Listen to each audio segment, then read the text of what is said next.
Yeah. Greetings. Good evening, good day, good afternoon, anywhere you are around the world. My name is Nkrumah, in case those who don't know, the reggae artist from Toronto, Canada. This video is to congratulate somebody from Toronto, from Canada. I think he's born in Jamaica. I'm not sure. If not, I apologize.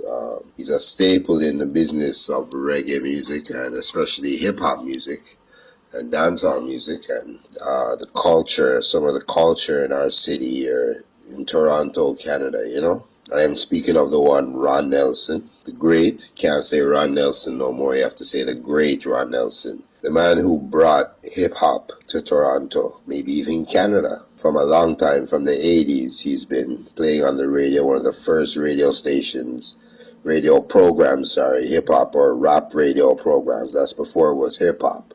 This is rap days, you know. One of the first DJs to be playing rap music on the radio, 88.1 at that time. Not only hip-hop, he's also done a lot for reggae music and dancehall as being a promoter of big sound clashes, which I mean, by a sound clash, I mean you have one DJ versus another DJ. These are actually DJs playing music to see who could play the better song. Stuff like that. Ron Nelson's been a promoter of events like that.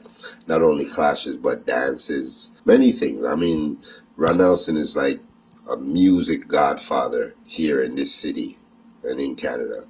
And he recently received the Star of Fame. Like all Hollywood has a Walk of Fame. Scarborough has I think it's a Wall of Fame, or maybe it might be a Walk of Fame, I'm not sure.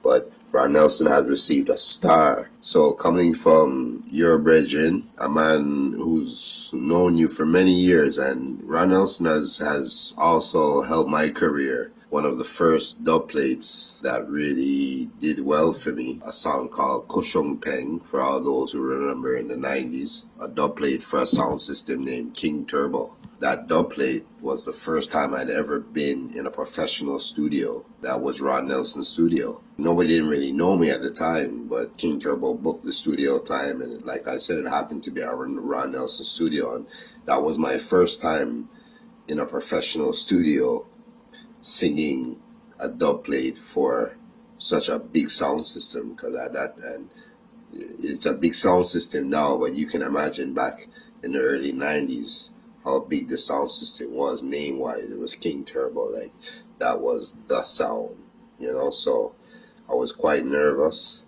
with Ron Nelson being there, because I've heard of Ron Nelson, hearing him on the radio for years, you know. This was my first time really meeting him in person. So yeah, he's played a big role in my career. He's also been a supporter of me. When he used to have his reggae program, because he also used to have a dancehall and a reggae program on the radio, not to mention, same 88.1 years later. And he featured me a couple times on his radio program, playing my music and also live interviews. I personally want to say congratulations, Ron Nelson, on your achievement. I wish you many more. Salute from I, the artist, and Nkrumah, up Rastafari, King Selassie the first, and Empress Menen. Cha-cha, Rastafari, blessed love.